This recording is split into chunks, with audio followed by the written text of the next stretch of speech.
Bienvenidos a otro capítulo de Cultura Gaucha. Seguimos recorriendo establecimientos junto con mi primo Carlitos Sanguinetti y en esta ocasión nos encontramos en la estancia Santa Clara. Tuvimos el honor de poder entrevistar a Juan Carlos Gazañol, quien fue el capataz de la estancia por muchos años y tiene muchísimas anécdotas que comparte con nosotros. También recorrimos el interior de la casa y conocimos un poco más sobre toda la historia que remontaba alrededor de los años 1950. Vean más en este capítulo de Cultura Gaucha.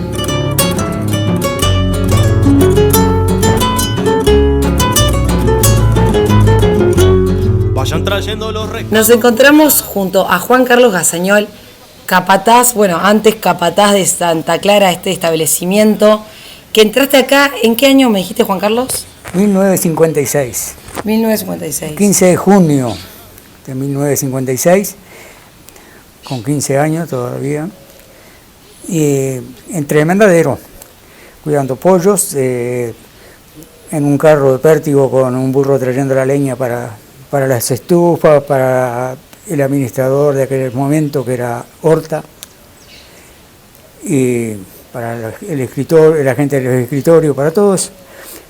Y después trabajé en la cuadrilla con distintas cosas, trabajé en la prensa de aquellos tiempos, porque ya estas estancias, en el año 56 cuando yo entré, ya contaba con un equipo en las esquilas de 44 tijeras, y un equipo de enfardado de lana, fardos de 300 kilos y esas cosas.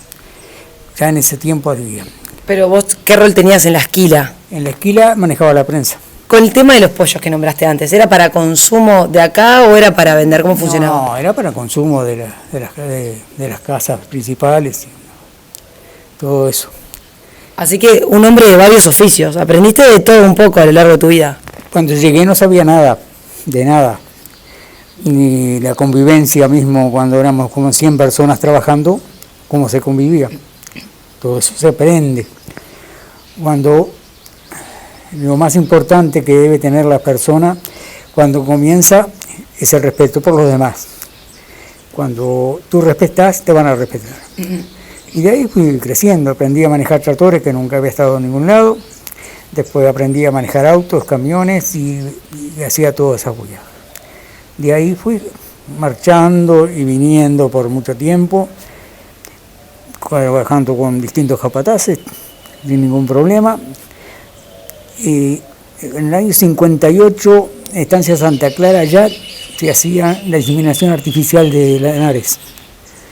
Se inseminaban muchísimos lanares. Durán del Campo, el doctor Durán del Campo tenía un equipo de muchachos que estudiaban en la facultad y inseminaban ovejas. ¿Y vos aprendiste ahí a inseminar también? No, yo ahí no aprendí poco porque iba poco, nomás estaba haciendo otras cosas. Pero sé cómo se hacían esas cosas. Luego fue en el año 60 y algo, se cambia la administración, aparece don Juan Bonazo, casado con doña Malena, a administrar, y comienza otra etapa. Creo que por la proximidad que tenía don Juan con el doctor Alberto, se buscaba la conexión de que la gente de la estancia fuera una familia.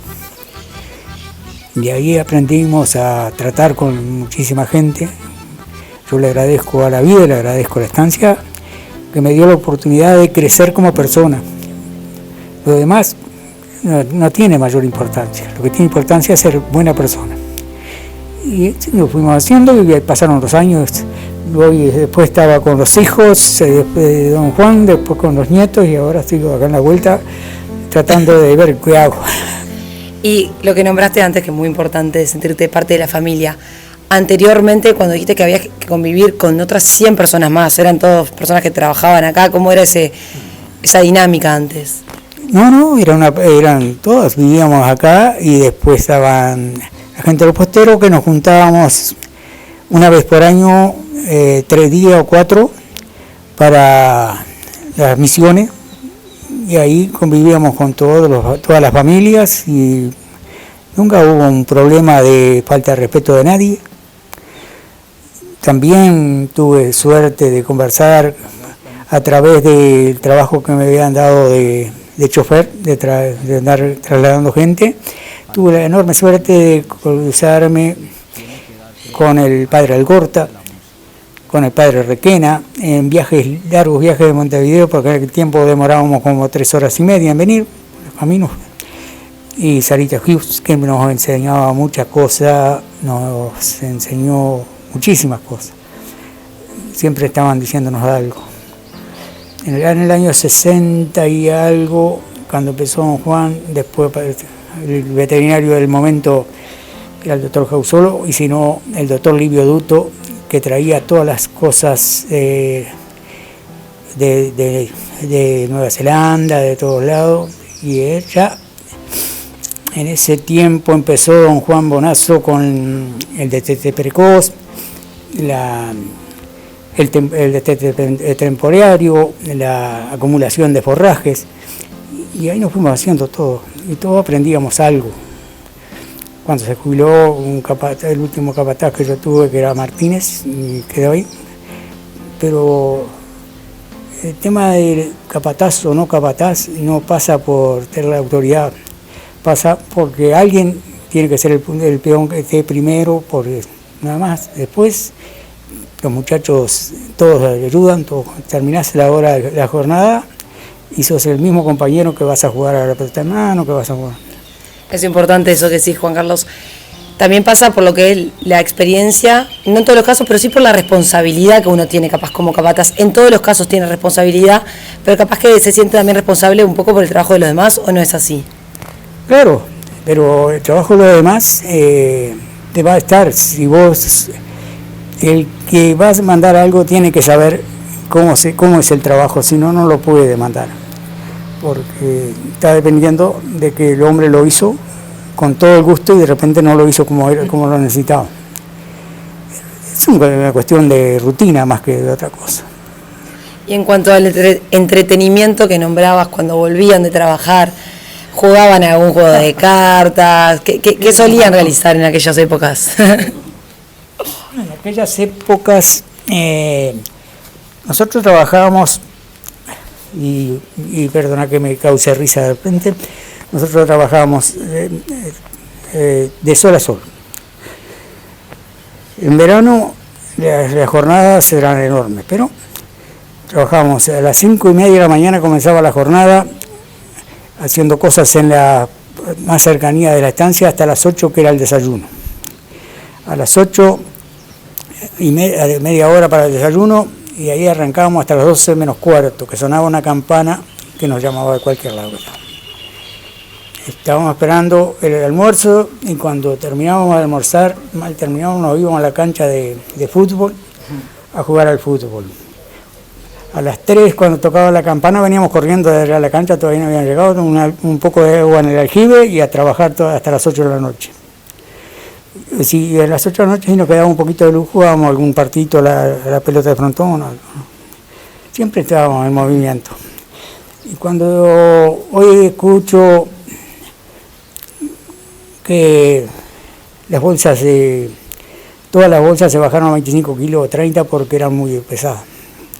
Y me da risa saber que todos, incluso ya le digo hasta el administrador, corríamos con una bolsa de 70 kilos de trigo a cargarlo cuando se venía una tormenta y teníamos que agarrarlo en los tractores. Cada uno con una bolsa al hombro, y nunca tuvimos, ¿no? Tengo muchachos amigos que trabajaron conmigo todavía, y ninguno estaba enfermo en la columna. Estamos enfermos de vejez, pero no, otra cosa no. ¿Y eso por la técnica? No, eso por el ejercicio completo. Cuando uno se queda quieto, generalmente nos pasa que nos vejentamos de más. Todas las cosas necesitan el movimiento, el esfuerzo, y saber que estás en pleno esfuerzo, feliz de hacerlo.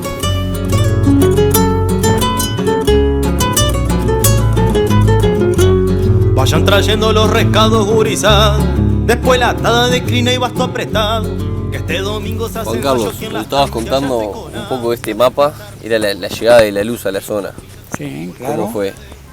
Esto fue un emprendimiento de electrificación rural con el doctor Volonté en la presidencia de UTE y con un señor Tancredi que lo sacó Volonté de un escritorio debajo de la UTE allá, que lo tenían sepultado allá y lo nombró gerente de electrificación rural.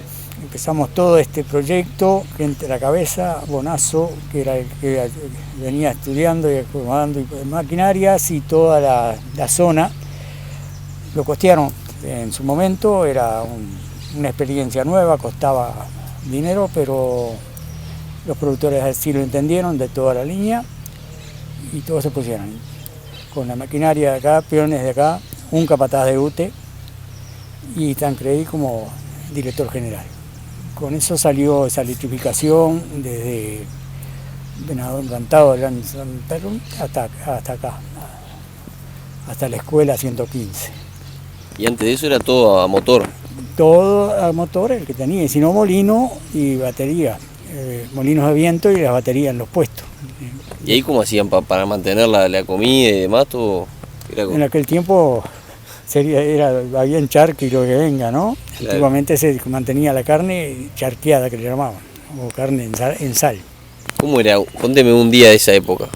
¿Ustedes amanecían? ¿Ya estaba la carne del día anterior? ¿Cómo hacían? Ah, no, pero acá dentro de la estancia donde trabajamos nosotros ya había algunas heladeras a gas o otras a querosén, primero que nada querosén. Y acá de Santa Clara, por ejemplo, había un carneador que carneaba todos los días una vaca y tres o cuatro ovejas. Y la repartían en toda la mañana, venía la gente y levantaba la carne para el día. Un día o dos, a veces los que eran más lejos, pero Claro. todos los días mataban una vaca. ¿Qué la parió? Que era un ejército. ¿Y ahí había una cocinera? ¿Cómo funcionaba un cocinero? Un cocinero para la cuadrilla de los solteros, vamos a decir, la gente soltera que vivía en una parte del casco, que eran los que jugábamos al fútbol, los que estamos todos los días, los que hacían el tambo, todas las cosas, toda la leche, todo salía acá. Muchas cosas se movieron en aquel tiempo con la ayuda de... Cuando el doctor Alberto empezó a encontrar ecos en algunos de sus yernos, caso de Willy, caso del